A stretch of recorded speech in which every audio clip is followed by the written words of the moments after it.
بسم اللہ الرحمن الرحیم۔ السلام علیکم عزیز طلبہ، آج ہم جو نظم ہے اس کا آخری حصہ، آخری جو 3 بند باقی ہیں اس کو پڑھیں گے۔ مرثیہ ہے جس کا عنوان ہے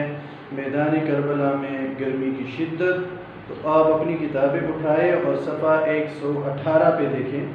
صفحہ 118 پہ چوتھا نمبر جو بند ہے اس نظم کا وہ سنیں۔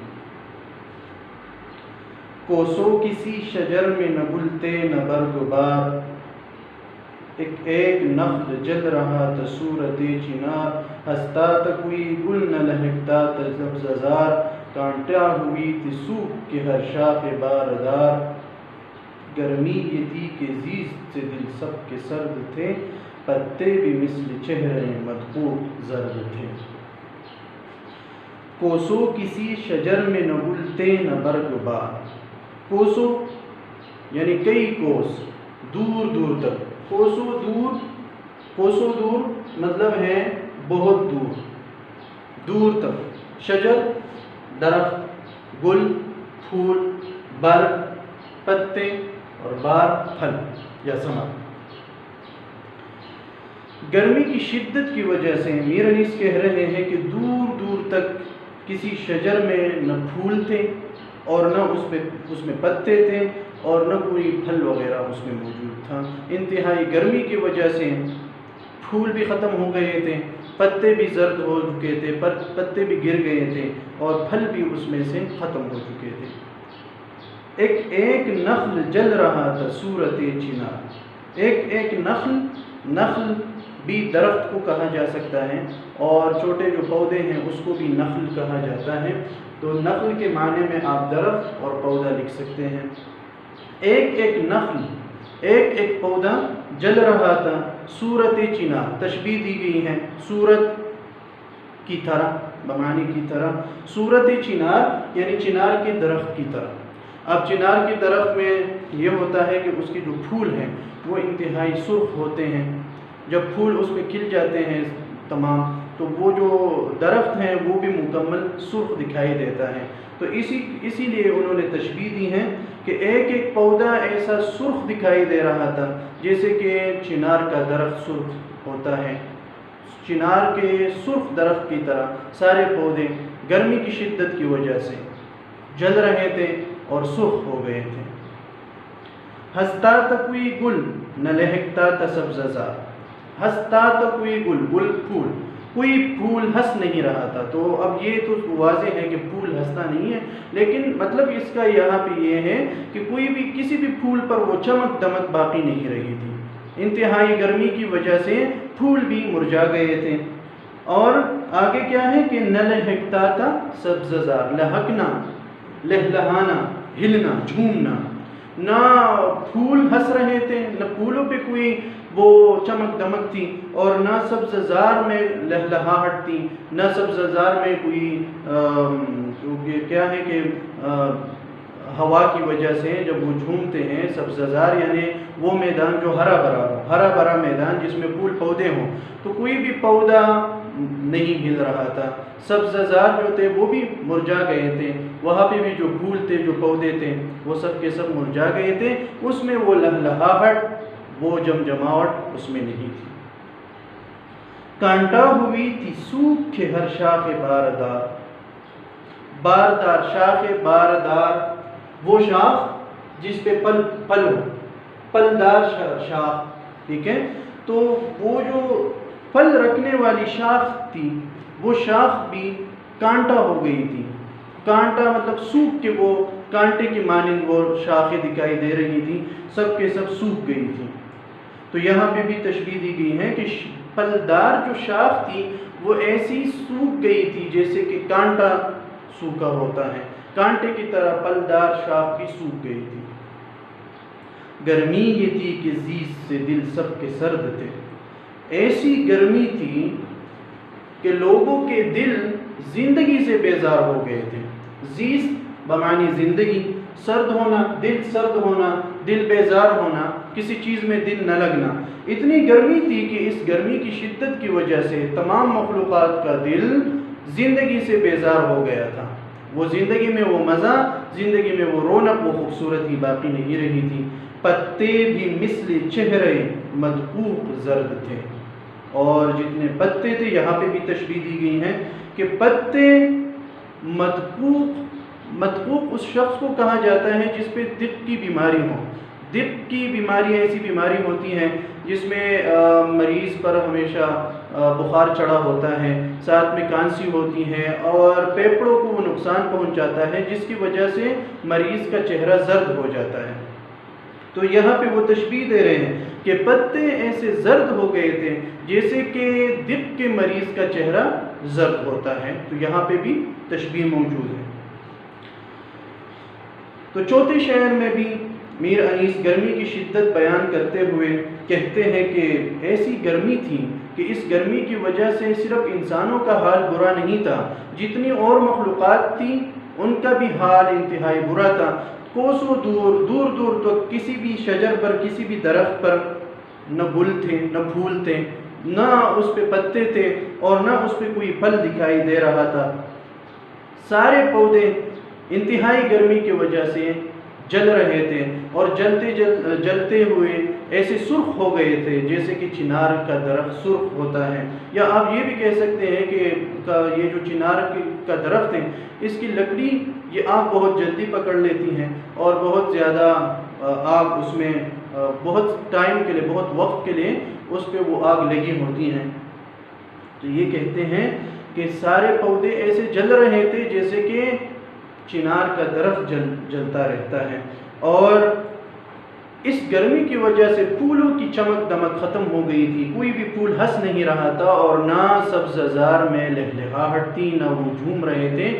انتہائی آپ کہیں کہ اس میں مرجھاہٹ تھی، سارے پودے اور سارے پھول مرجھا گئے تھے۔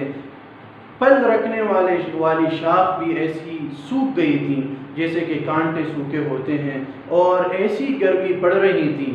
کہ انسانوں اور دیگر مخلوقات کے دل نہیں چاہتے تھے کہ بھئی ہم زندہ رہیں، یعنی یہ مخلوقات بھی زندگی سے بیزار ہو گئی تھی، اور تمام کے تمام پتے ایسے زرد ہو گئے تھے جیسے کہ دق کے مریض کا چہرہ زرد ہوتا ہے۔ تو اس طرح اس کی آپ مختصراً تشریح کر سکتے ہیں۔ اگلا بند سنیں۔ شیر اٹھتے تھے نہ دھوپ کے مارے کچھار سے، آہوں نہ منہ نکالتے تھے سبززار سے، آئینہ مہر کا تھا مقدر غبار سے، گردو کو تب چڑھی تھی زمین کے بخار سے، گرمی سے مضطرب تھا زمانہ زمین پر، بن جاتا تھا جو گرتا تھا دانا زمین پر۔ شیر اٹھتے تھے نہ دھوپ کے مارے کچھار سے، دھوپ کے مارے، دھوپ کی وجہ سے شیر اپنے کچھار سے نہیں اٹھتے تھے، اپنے جو آپ کہہ لیں اس کی جو مسکن ہے اسی میں بیٹھے رہتے تھے، وہاں سے نہیں نکلتے تھے۔ اب یہ ہے کہ شیر جو ہے وہ تقریباً ہمیشہ شکار کی تلاش میں چلتا پھرتا ہے، لیکن ایسی گرمی تھی کہ شیر بھی اپنے کچھار میں بیٹھے ہوئے تھے، اور آہوں نہ منہ نکالتے تھے سبززار سے۔ آہوں یعنی ہرن بھی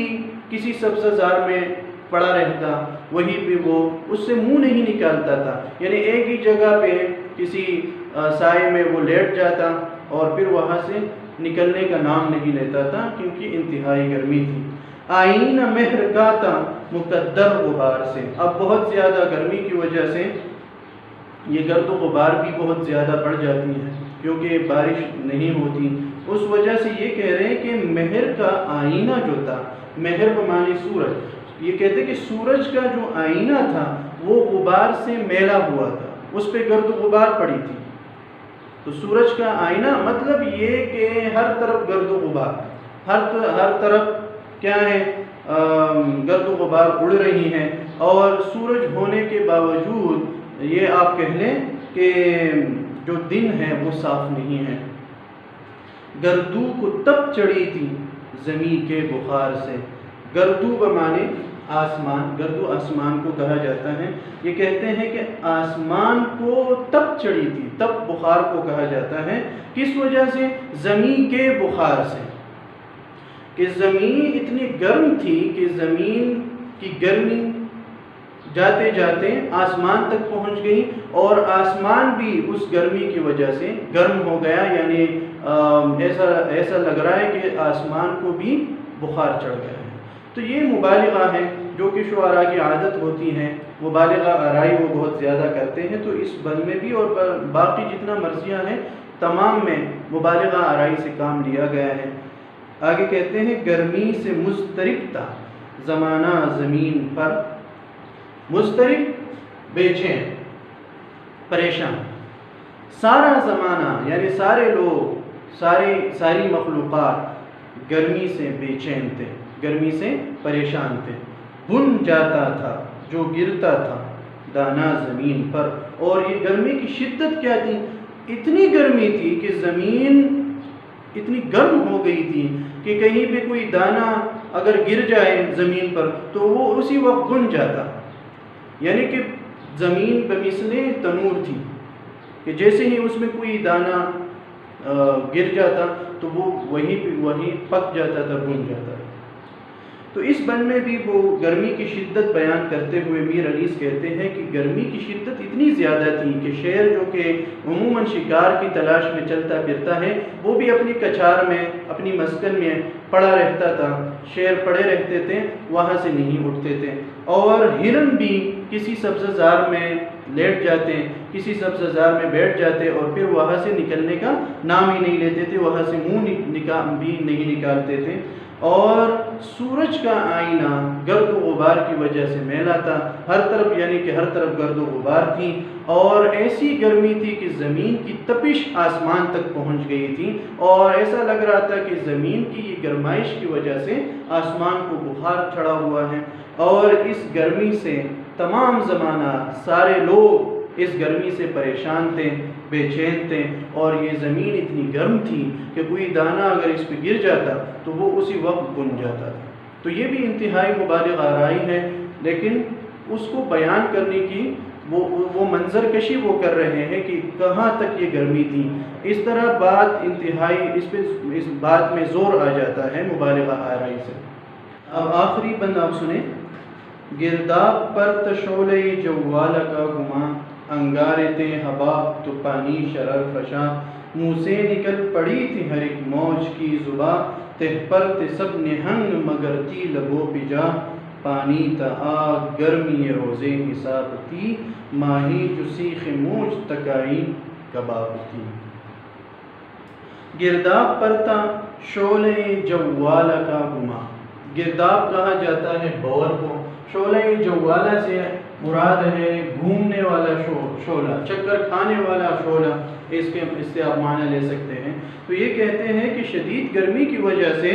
گرداب پر یہ گمان ہو رہا تھا کہ یہ گرداب نہیں ہے، پانی کا چکر نہیں ہے، بلکہ یہ گھومتا ہوا شعلہ ہے۔ انگارے تھے حباب، اور حباب انگاروں کی مانند تھے، حباب بلبلے کو کہا جاتا ہے، تو پانی میں جو بلبلے تھے وہ ایسے لگ رہے تھے کہ بھئی یہ بلبلے نہیں ہیں بلکہ انگارے ہیں۔ تو پانی شرر پشا، شرر پشا چنگاریاں برسانے والا، اور پانی ایسا لگ رہا تھا کہ جیسے یہ پانی نہیں ہے بلکہ چنگاریاں برس رہی ہیں۔ منہ سے نکل پڑی تھی ہر ایک موج کی زباں، اور اتنی گرمی تھی کہ انسان اور جانور اور دیگر مخلوقات تو چھوڑیں، جو پانی کی لہریں تھیں، موج کہا جاتا ہے لہر کو، پانی کی لہروں کی بھی منہ سے زبان نکلی ہوئی تھی انتہائی گرمی کی وجہ سے۔ تہ پر تھے سب نہنگ، نہنگ مگرمچھ کو کہا جاتا ہے، مگرمچھ کیا کہتے ہیں، تہ پر تھے سب نہنگ، جتنے مگرمچھ تھے وہ تو پانی کی تہ میں تھے، لیکن کیا تھا، مگر تی لبوں پہ جان، لبوں پہ جان ہونا، اخیر وقت ہونا، مرنے کے قریب ہونا۔ یہ جو مگرمچھ تھے وہ گرمی کی شدت کی وجہ سے پانی کی تہ تک پہنچ گئے تھے، پانی کی تہ میں تھے، لیکن پھر بھی ان کی جان لبوں پر تھی، پھر بھی وہ انتہائی شدید گرمی کی وجہ سے مرنے کے قریب تھے، ایسا لگ رہا تھا کہ بھئی اب مر جائیں گے۔ پانی تا آگ گرمی روزے حساب تھا، پانی آگ کی طرح گرم تھا، پانی تا آگ، پانی آگ کی طرح گرم تھا، اور روز حساب کی طرح گرمی تھی۔ روز حساب قیامت کا دن یا روز محشر آپ معنی لے لیں، ایسی گرمی تھی کہ جیسے روز حساب کے حوالے سے کہا جاتا ہے کہ اتنی گرمی ہوگی، تو ایسا لگ رہا تھا کہ بھئی یہ روز حساب ہے، قیامت کا دن ہے اور وہی قیامت والی گرمی ہے، اور پانی آگ کی طرح گرم تھا۔ ماہی جو سیخیں مونچھ تک آئی کباب تھی۔ ماہی مچھلی کو کہا جاتا ہے، سیخ مونچھ سے یہاں ہم مراد لے سکتے ہیں پانی کی جو اوپری سطح ہے وہ، یا زمین کی سطح۔ ماہی جو سیخ مونچھ تھی، مونچھ تک آئی کباب تھی۔ کوئی بھی مچھلیاں ساری مچھلیاں پانی کی تہ میں تھی شدید گرمی کی وجہ سے، لیکن اگر کوئی مچھلی پانی کی سطح پر آ جاتی یا زمین کی سطح پہ یا پانی کے کنارے پر آ جاتی تو اتنی گرمی تھی کہ وہ وہیں پہ کباب بن جاتی، وہیں پہ بن جاتی۔ تو آخری شعر میں بھی انتہائی مبالغہ آرائی کے ساتھ وہ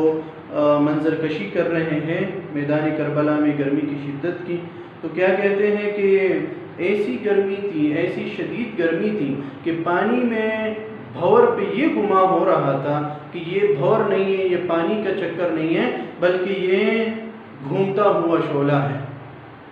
اور بلبلے انگاروں کی مانند تھے، انگاروں کی طرح لگ رہے تھے کہ یہ بلبلے نہیں ہیں بلکہ انگارے ہیں، اور پانی جو پانی برس رہا تھا، یہ جو پانی تھا وہ چنگاریاں برسا رہا تھا۔ ایسا لگ رہا تھا کہ یہ پانی نہیں ہے بلکہ یہ چنگاریاں برس رہی ہیں، اور انسان اور جانور یا دیگر مخلوقات کو چھوڑیں، خود پانی کی جو لہریں تھیں اس کی بھی زبان نکلی ہوئی تھی۔ سارے مگرمچھ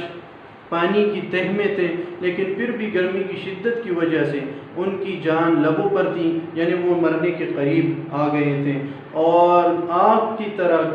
گرم پانی تھا، اور اتنی گرمی تھی کہ جیسے یہ روز حساب ہو، یعنی قیامت کے دن کی طرح گرمی تھی۔ اور اگر کوئی مچھلی سطح پانی پر آ جاتی یا زمین کی سطح پر آ جاتی تو اتنی شدید گرمی تھی کہ وہ وہیں پر بن جاتی، وہیں پر کباب بن جاتی۔ تو یہ اس کی تشریح ہے، مختصراً میں نے اس کی تشریح کر لی ہے۔ آپ اس کو غور سے دیکھیں، تمام الفاظ کے معنی دیکھ لیں، سن لیں اور تشریح سنیں، بار بار اس کو سنیں۔ کوئی بھی کہیں پہ بھی پھر بھی کوئی مسئلہ ہو تو اس کے حوالے سے آپ مجھ سے پوچھ سکتے ہیں۔ اللہ حافظ۔